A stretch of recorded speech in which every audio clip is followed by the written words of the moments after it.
It was just another Tuesday evening in our Chicago apartment. I was standing by the stove stirring a pot of pasta, the kind Lauren always said reminded her of our first real date. She had texted me earlier that she would be home a little late, something about wrapping up a project. 3 years together had taught me not to worry about the small stuff. I trusted her completely. But when she walked into the kitchen that night, there was something different in her eyes, something cold. And then she asked me a question that would change everything. Before I get into what happened next, let me know where you are watching from today. Drop your city or country in the comments below.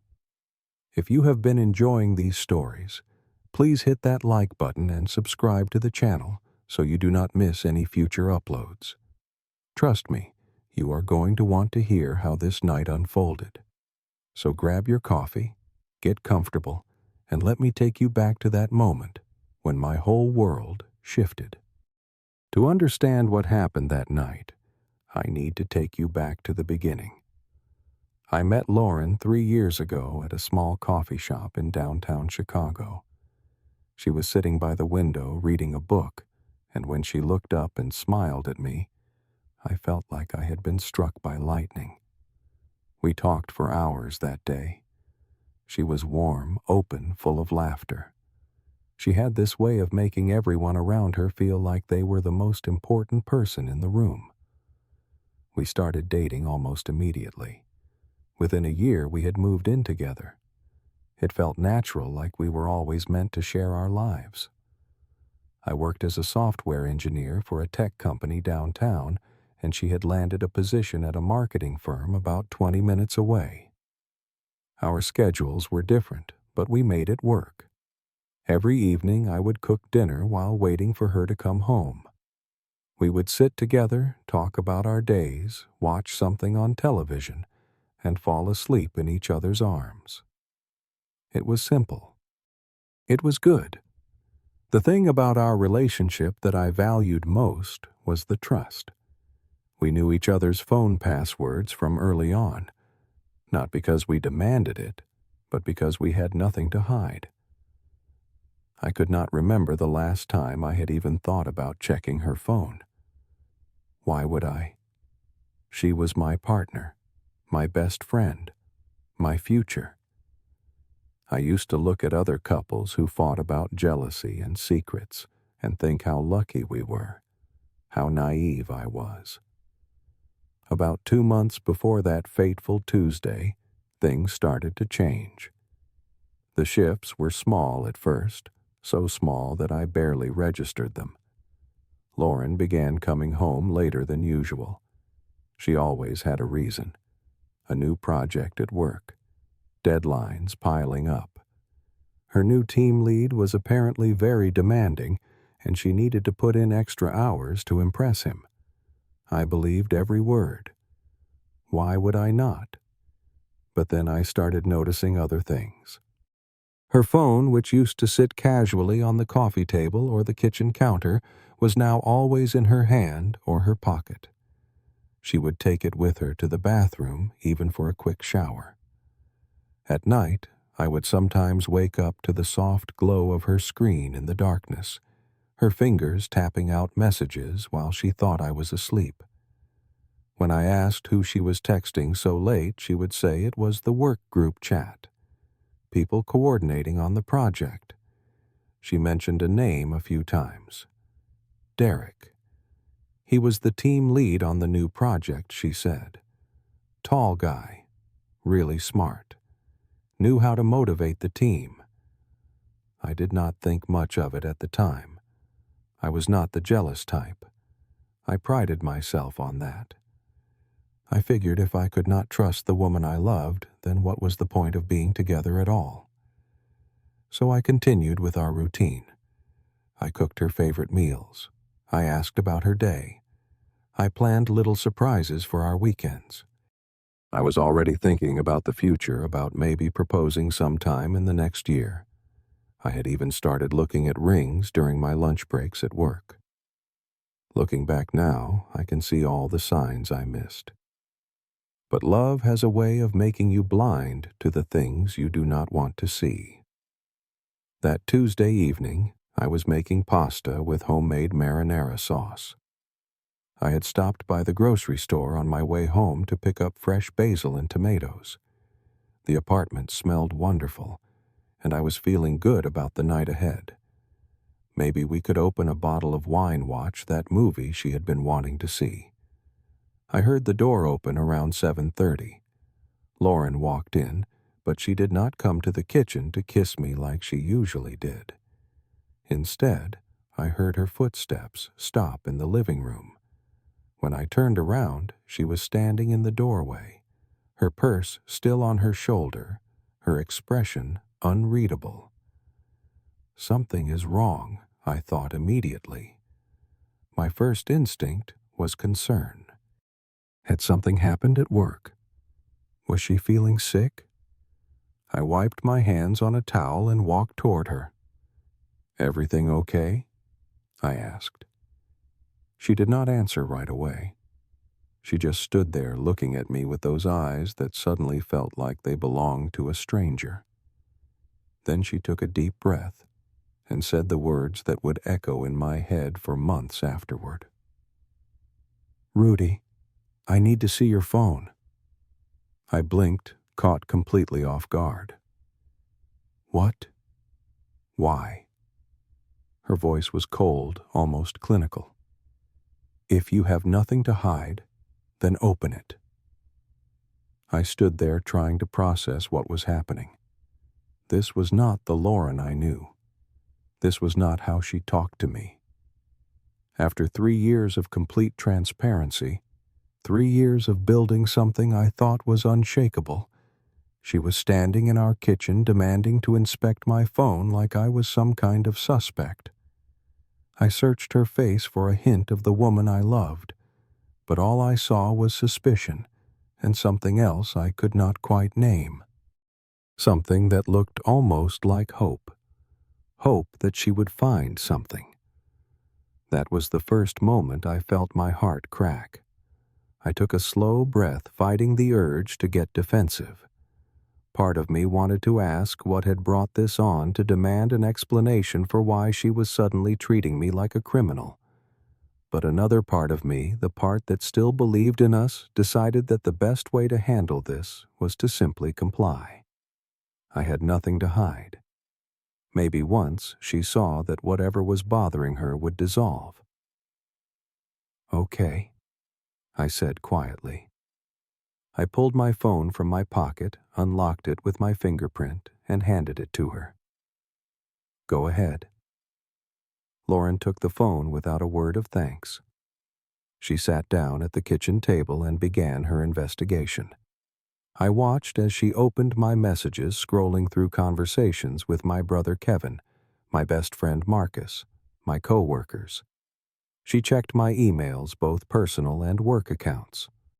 She went through my photos, my call history, my social media apps. She even opened my notes application as if I might have hidden something incriminating in a grocery list. I stood by the counter, arms crossed, watching her dig through my entire digital life. 20 minutes passed, maybe more. The pasta water was boiling over, but I did not move to turn it off. I was too focused on the sick feeling growing in my stomach. The strange thing was, as she searched and found nothing, her expression did not relax. If anything, she looked more frustrated, more disappointed. And that is when it hit me. She wanted to find something. She was looking for evidence, for a reason, for an excuse. Finally, she set my phone down on the table. She did not apologize. She did not explain. She just said, "Okay." That single word, delivered without remorse or acknowledgement of what she had just put me through, ignited something inside me. Not anger exactly. Something colder. Something more calculated. "All right," I said, my voice steady. "Now it is your turn. Let me see your phone."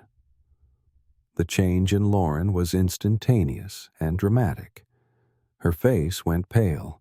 Her body stiffened. She clutched her phone, which had been sitting in her lap the entire time as if it were a lifeline. "What?" she said, her voice suddenly higher. "No, my phone is my privacy." I almost laughed at the absurdity of it. Almost. "You just spent 20 minutes going through every corner of my phone. How is this different?" "It is different," she insisted, standing up now. "You are being controlling. I cannot believe you would ask me that. Do you not trust me?" The irony was so thick I could barely breathe through it. "Do I not trust you, Lauren? You literally just demanded to see my phone because you did not trust me. And I let you. Without hesitation. Without argument." "That is not the same thing," she said, her voice rising. "I am a woman. I need my privacy." "You would not understand." I stared at her, trying to reconcile this person in front of me with the woman I had spent 3 years loving. The double standard she was applying was so blatant, so shameless, that I felt like I was in some kind of twisted dream.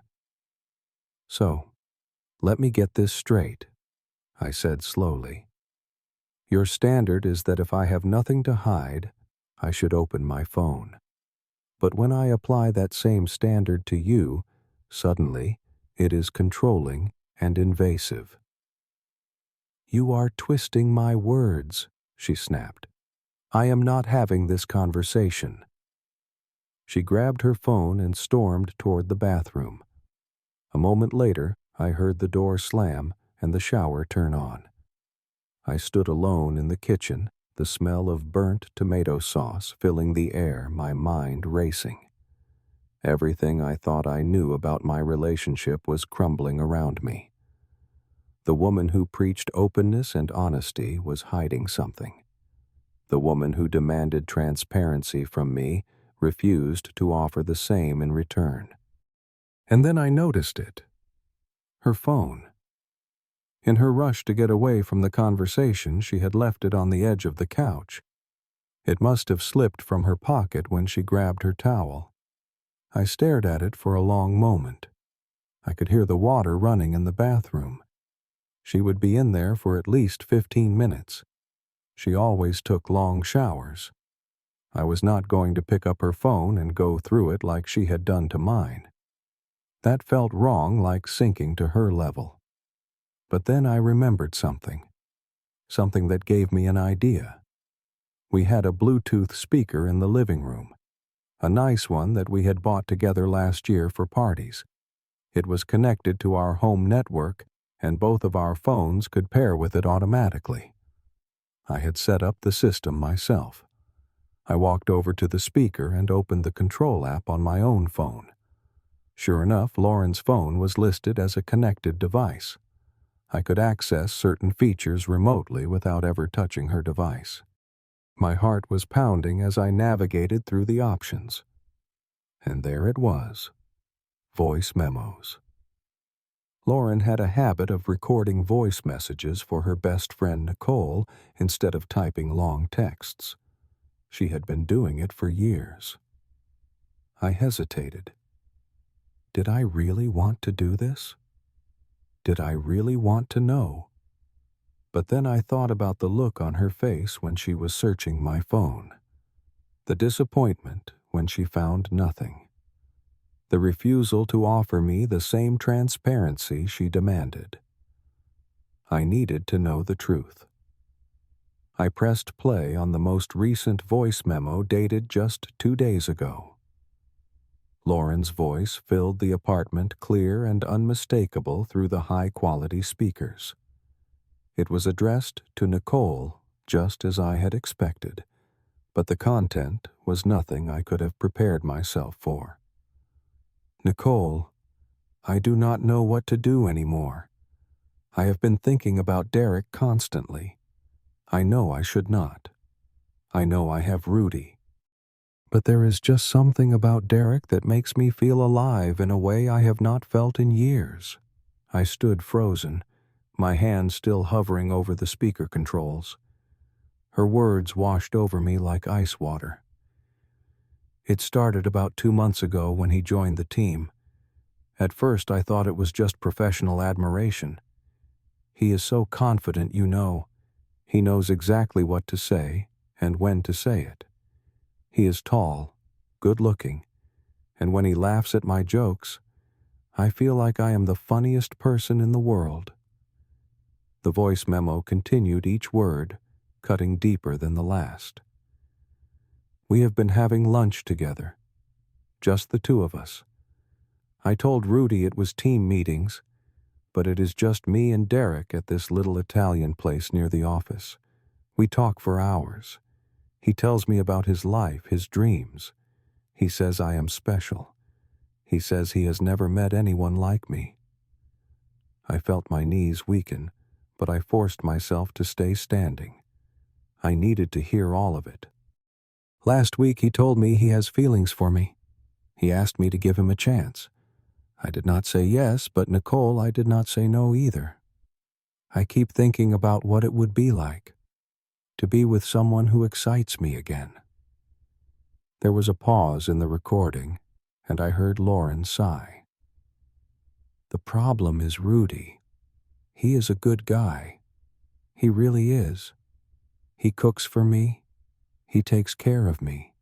He would do anything for me. But that is the problem. He is too good. Too predictable. There is no spark anymore. It is like living with my best friend instead of my lover. My chest felt like it was being crushed. 3 years of loving her, and this is how she described me. Too good. Too predictable. So, I decided to check his phone. I figured if I could find something, anything, even just a flirty text from a coworker, I would have an excuse. I could end things without feeling like the villain.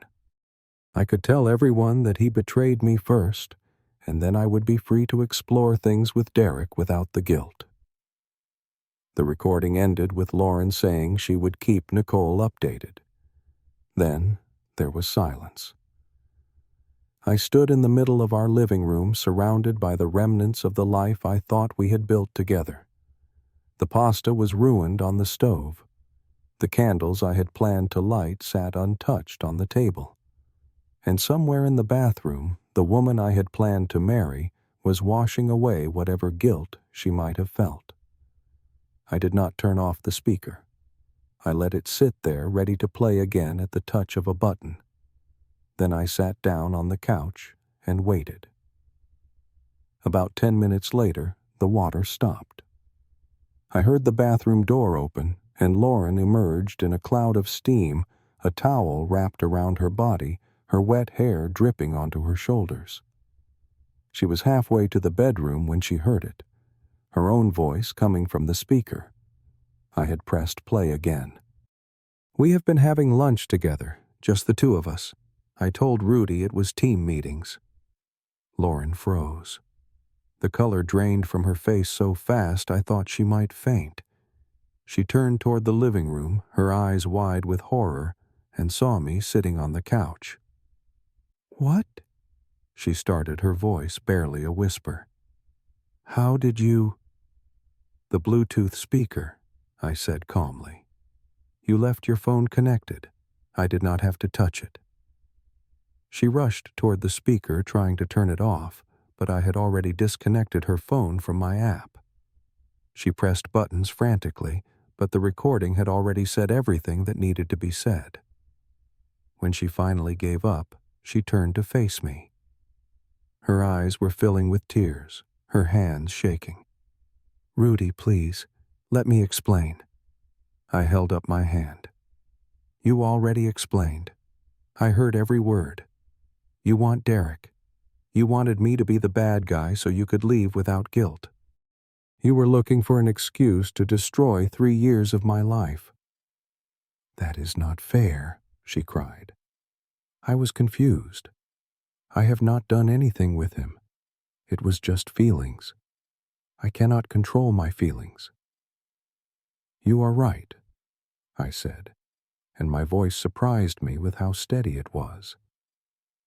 You cannot control feelings, but you can control actions. You could have talked to me. You could have told me you were unhappy. You could have given me a chance to fight for us. Instead, you went through my phone looking for ammunition. You lied to my face for 2 months. You let me cook you dinner and plan our future while you were dreaming about someone else. She sobbed harder, reaching for me. I am sorry. I am so sorry. Please, can we just talk about this? Can we work through it? I stood up and grabbed my car keys from the hook by the door. I need space. I cannot look at you right now without seeing everything you hid from me. Where are you going? She asked, panic rising in her voice. I do not know. But Lauren, I need you to be out of this apartment by the end of the weekend. I will stay with my brother until then. You cannot be serious, she pleaded. 3 years, Rudy. You are throwing away 3 years over this? I stopped at the door and looked back at her. I am not the one who threw it away. You had 3 years of chances to be honest with me. You chose to use every single one of them for deception. I walked out and closed the door behind me. The last thing I heard was the sound of her crying. The first week was brutal. I stayed at my brother Kevin's place in the suburbs, sleeping on his couch, staring at the ceiling until 3 or 4 in the morning. Kevin did not push me to talk. He just made sure I ate something every day and did not completely fall apart. Marcus came over on the 3rd night with a 6-pack and a willingness to listen. I told him everything, and he just nodded, letting me get it all out without interrupting. When I finished, he said something that stuck with me. Brother, this is not your fault. Some people are just better at hiding who they really are than others. You loved her the best way you knew how. That is not a weakness. Lauren called me constantly during that first week. Text after text, voicemail after voicemail, all filled with apologies and pleas for another chance. She said she had ended things with Derek. She said she would go to therapy. She said she would do whatever it took to fix what she had broken. I did not respond to any of it. On Saturday, I drove back to the apartment. Her car was gone. When I walked inside, I found that she had taken her things and left. The closet was half empty. The bathroom counter was missing her products. The bookshelf had gaps where her novels used to be. The apartment felt hollow. But standing there in the silence, I realized I also felt something else. Relief. Like a weight I did not know I had been carrying had finally been lifted. The months that followed were a journey of rebuilding. I threw myself into work taking on extra projects just to keep my mind occupied. I started going to the gym, something I had neglected during my relationship. The physical exhaustion helped quiet the mental noise. I read books about relationships and psychology, trying to understand what had happened and how I had missed the signs. I realized that my trust had been so absolute that it had become blindness. I had refused to see what was right in front of me because seeing it would have meant accepting that my perfect relationship was not so perfect after all. I reconnected with old friends I had drifted away from, people I had unintentionally pushed aside because I was so focused on building a life with Lauren. They welcomed me back without judgment, and their friendship reminded me that I had value outside of a romantic relationship. 3 months after that night, I woke up one morning and realized I was not thinking about Lauren first thing. It was a small victory, but it felt monumental. I was healing. I do not hate Lauren. I did for a while, but holding on to that anger was like drinking poison and expecting her to feel the effects. Eventually, I chose to let it go, not for her sake, but for mine. I deserved peace more than I deserved revenge. Looking back now, I have learned some things that I want to share with anyone who might be going through something similar. First, trust should never be a one-way street. If someone demands transparency from you, but refuses to offer the same in return, that is not love. That is control dressed up in pretty words. Second, when someone shows you who they really are, believe them. I ignored the signs because I did not want them to be true. But the signs were there all along, waiting for me to open my eyes. Third, sometimes losing something you thought was precious is actually life's way of protecting you from something worse. If I had married Lauren, if I had built a family with her, the betrayal would have been so much more devastating. In a strange way, that Tuesday night was a gift. I have not started dating again. I am not ready. But I am no longer afraid of being alone. I have learned that my worth is not determined by whether someone chooses to love me. My worth comes from who I am, from the kindness I offer the world, from the way I treat others, even when they do not deserve it. And as for the silence that filled our apartment when Lauren walked out of that bathroom and heard her own voice confessing everything, that silence taught me something important. Sometimes the quietest moments speak the loudest truths. It told me I had been living in a lie, but it also told me I was strong enough to walk away from it. If you have ever been through something like this, I want you to know you are not alone. And if you are currently in a relationship where the standards are not equal, where you are expected to give what you are not allowed to receive, please take a step back and ask yourself if that is really love. I would love to hear your thoughts in the comments below.